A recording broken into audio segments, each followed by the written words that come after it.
Bạn có để ý một điều kỳ lạ này không? Bạn đang sống trong thời đại có nhiều công cụ để hoàn thiện bản thân nhất trong lịch sử loài người. Bạn có hàng nghìn quyển sách nằm gọn trong túi, có khóa học của những giáo sư giỏi nhất thế giới, miễn phí, chỉ cách một cú chạm. Có ứng dụng nhắc bạn uống nước, thiền, tập thể dục, ngủ đúng giờ.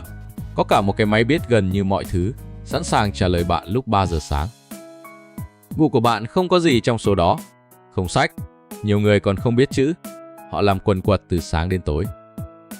Vậy mà, nói thật đi, giữa bạn và cụ của bạn, ai kỷ luật hơn? Ai bền hơn trước khó khăn? Ai ít bỏ cuộc giữa chừng hơn? Đây là nghịch lý mà hôm nay Elena muốn cùng bạn mổ xẻ.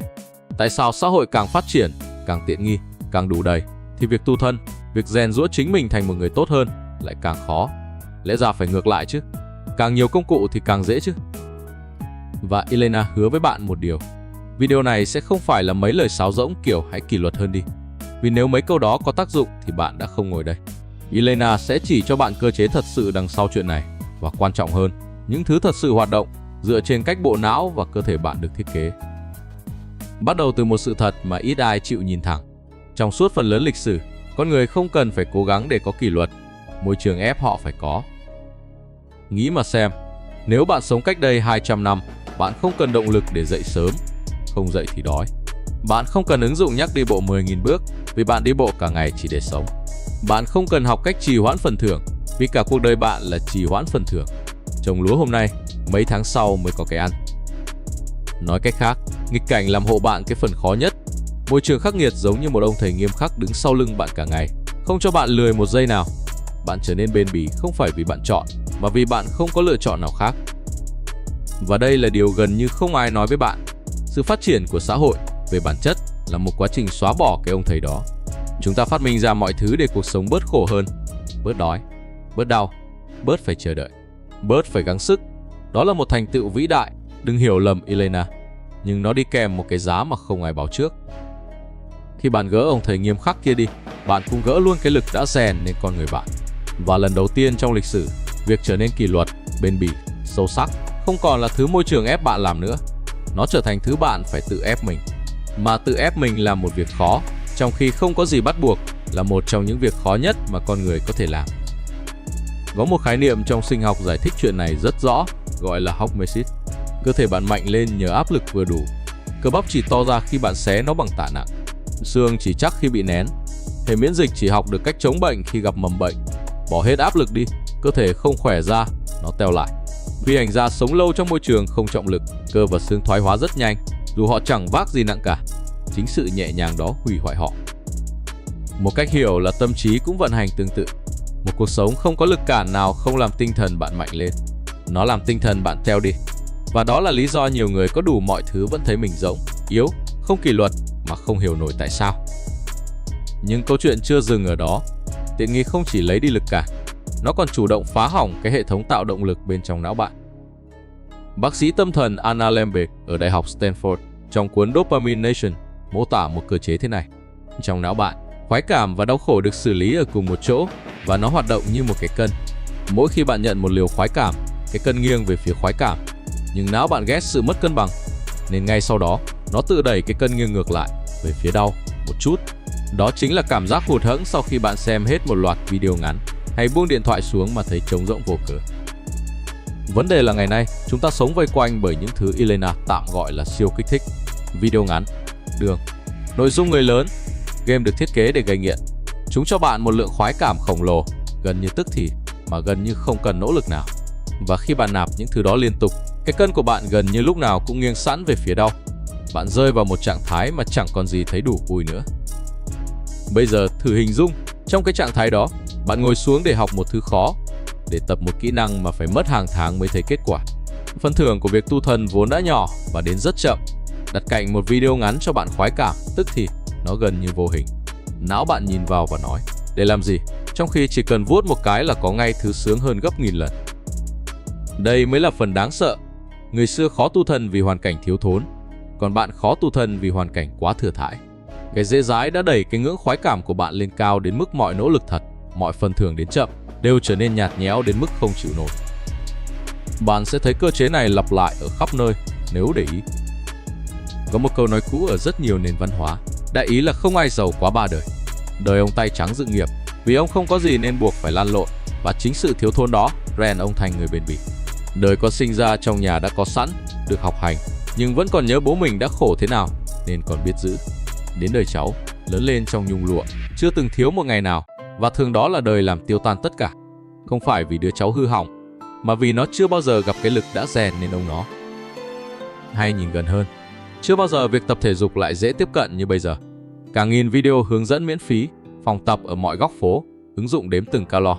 Vậy mà số người thật sự duy trì được nó đến cùng lại chẳng nhiều hơn ngày xưa là bao. Công cụ chưa bao giờ là thứ thiếu. Cái thiếu là cái lực ép bạn phải dùng nó. Và bây giờ tới cái bẫy tinh vi nhất, Elena phải nói thẳng, kể cả với chính video này. Ngay lúc này, có thể bạn đang gật gù, đúng quá, hay quá, hóa ra là vậy. Và bạn thấy một cảm giác dễ chịu, như thể mình vừa tiến bộ. Nhưng để Elena hỏi thật nhé, bạn vừa thật sự thay đổi điều gì, hay bạn chỉ vừa tiêu thụ thêm một nội dung hay? Vì hiểu về cái bẫy, bản thân nó cũng là một dạng tiện nghi.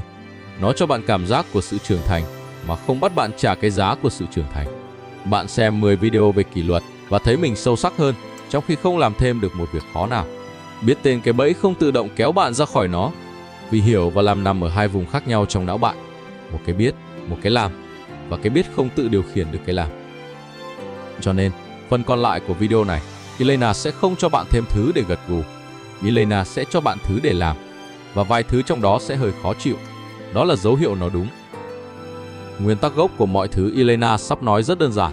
Nếu xã hội phát triển bằng cách lấy đi nghịch cảnh, thì tu thân trong thời đại này có nghĩa là tự nguyện đưa nghịch cảnh trở lại một cách có chủ đích. Không phải để hành xác, mà để trả lại cho cơ thể và tinh thần bạn cái áp lực mà chúng cần để không teo đi. Nhưng làm sao để làm điều đó mà không bỏ cuộc sau 3 ngày? Đây là phần cụ thể. Thứ nhất, và đây là điều quan trọng nhất, đừng trông cậy vào ý chí. Hãy thiết kế lại môi trường. Lý do rất rõ về mặt cơ chế.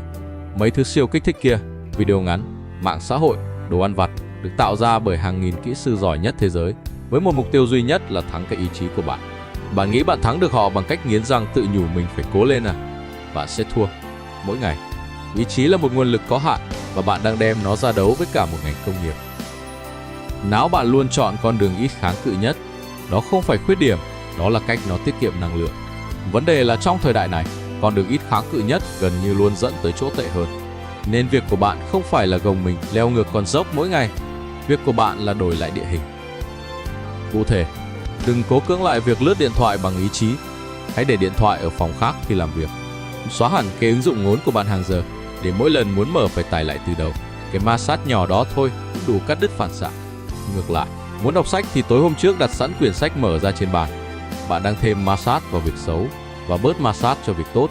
Bạn không cần mạnh hơn, bạn chỉ cần làm cho việc đúng trở thành con đường dễ đi hơn. Thứ hai, hạ cái ngưỡng khoái cảm của bạn xuống, cho cái cân trong não trở về thăng bằng. Quay lại cơ chế của bác sĩ Lambert. Nếu bạn đang ở trạng thái nạp siêu kích thích liên tục thì mọi thứ bình thường đều nhạt và mọi nỗ lực thật đều thấy như cực hình. Cách thoát ra, theo mô tả của bà, là một khoảng kiêng. Một quãng thời gian bạn chủ động cắt đi cái nguồn khoái cảm rẻ tiền và tức thì nhất của mình. Nhưng đây là chỗ phải nói thật để bạn không bỏ cuộc. Mấy ngày đầu sẽ rất tệ. Bạn sẽ thấy bứt rứt, buồn chán, trống rỗng, tay cứ tự động của tìm điện thoại. Nhiều người tưởng đó là dấu hiệu mình không hợp rồi bỏ. Sai. Cái buồn chán đó chính là cái cân đang từ từ trở về thăng bằng. Đó là cảm giác của sự hồi phục, không phải sự thất bại. Thường phải mất vài tuần, cái ngưỡng mới hạ xuống đủ để bạn bắt đầu thấy lại niềm vui trong những thứ chậm và thật. Một quyển sách hay, một buổi chạy, một cuộc trò chuyện thật sự. Bạn không cần bỏ những thứ kia mãi mãi. Bạn chỉ cần đủ lâu để giành lại cái cân từ tay những thứ đang chiếm dụng nó. Thứ ba, chủ động tìm một liều khó chịu mỗi ngày. Một liều thôi. Đây chính là Hormesis áp dụng vào đời sống. Bạn không cần làm gì vĩ đại cả. Tắm nước lạnh buổi sáng, tập đến mức thở không ra hơi, nhịn một bữa, đi bộ dưới trời nắng, học một thứ làm não bạn đau vì khó. Điểm mấu chốt không nằm ở việc đó là gì. Điểm mấu chốt là bạn tự chọn một thứ khó chịu, trong khi hoàn toàn có thể tránh, và bạn làm nó đến cùng. Vì sao việc này lại mạnh đến vậy? Vì mỗi lần bạn cố ý làm một việc khó mà không ai bắt, bạn đang dạy cho não một bài học nhỏ. Rằng tôi là người làm được việc khó. Rằng cái cảm giác khó chịu không phải là tín hiệu để bỏ chạy. Bạn đang xây lại, từ những viên gạch nhỏ, cái khả năng mà ngày xưa hoàn cảnh xây giúp con người. Và cái cơ bắp đó, một khi đã có, nó dùng được cho mọi thứ khác trong đời bạn. Thứ tư, tự dựng lên cái mà Elena gọi là điểm tựa cưỡng bức. Vì hoàn cảnh không còn ép bạn nữa, bạn phải tự tạo ra thứ ép mình. Cơ chế ở đây là động lực bên trong của con người vốn không đáng tin, nhất là khi chẳng có gì bắt buộc. Cho nên đừng dựa hết vào nó. Hãy mượn áp lực từ bên ngoài. Hứa với một người mà bạn ngại thất hứa. Đặt ra một số tiền bạn sẽ mất nếu không làm. Đăng ký một thứ có hạn chót thật, có người khác trông vào. Tham gia một nhóm mà ai cũng đang cố. Bạn đang thuê hoàn cảnh đóng lại đúng cái vai mà ngày xưa nó tự đóng. Vai ông thầy nghiêm khắc đứng sau lưng bạn. Và cuối cùng, điều quan trọng nhất cũng là điều Elena sẽ không giấu bạn. Tất cả những kỹ thuật trên chỉ tạo lại cái điều kiện để bạn trưởng thành. Chúng không tạo ra cái lý do để bạn trưởng thành. Nghĩ mà xem, người xưa không chỉ bị hoàn cảnh ép phải khổ, họ còn có một câu trả lời rất rõ cho câu hỏi khổ để làm gì. Để con cái có ăn, để sống qua mùa đông, để không phụ tổ tiên. Cái khó của họ luôn dính liền với một ý nghĩa hiển nhiên. Còn bạn, trong một thế giới không đòi hỏi gì ở bạn cả, sẽ phải tự trả lời câu đó. Tu thân để làm gì? Nếu bạn không có câu trả lời, thì tắm nước lạnh hay nhịn ăn cũng chỉ là tự hành xác vô nghĩa, và bạn sẽ bỏ. Kỹ thuật chỉ là cái khung. Cái lý do mới là thứ giữ bạn lại. Và cái lý do đó, không một video nào, không một người thầy nào có thể đưa cho bạn được. Bạn phải tự đi tìm. Đó, có lẽ mới chính là bài tu thân thật sự của thời đại này. Không phải học cách chịu khổ, mà là tự chọn lấy một cái khổ đáng để chịu khi không còn ai chọn hộ bạn nữa. Người xưa được đẽo gọt bởi một cái đục mà họ không chọn. Cuộc đời cầm đục và họ chỉ việc chịu đau. Bạn là một trong những thế hệ đầu tiên trong lịch sử loài người mà cái đục đó được đặt vào tay chính mình. Không ai đẽo bạn nữa. Nếu bạn không tự đẽo, bạn sẽ chỉ mãi là một khối đá chưa thành hình, êm ái, đầy đủ và không bao giờ trở thành cái thứ mà lẽ ra bạn đã có thể trở thành. Đó vừa là lời nguyền, vừa là sự tự do lớn nhất mà con người từng có. Nên Elena để lại cho bạn một câu hỏi. Không phải bạn có muốn tốt hơn không, vì ai chẳng muốn. Mà là có một sự tiện nghi nào trong đời bạn mà nếu tuần này bạn tự nguyện bỏ nó đi, không phải để khổ mà để thấy mình sống lại, thì đó sẽ là cái gì? Và bạn có dám bắt đầu ngay hôm nay từ một thứ thật nhỏ thôi?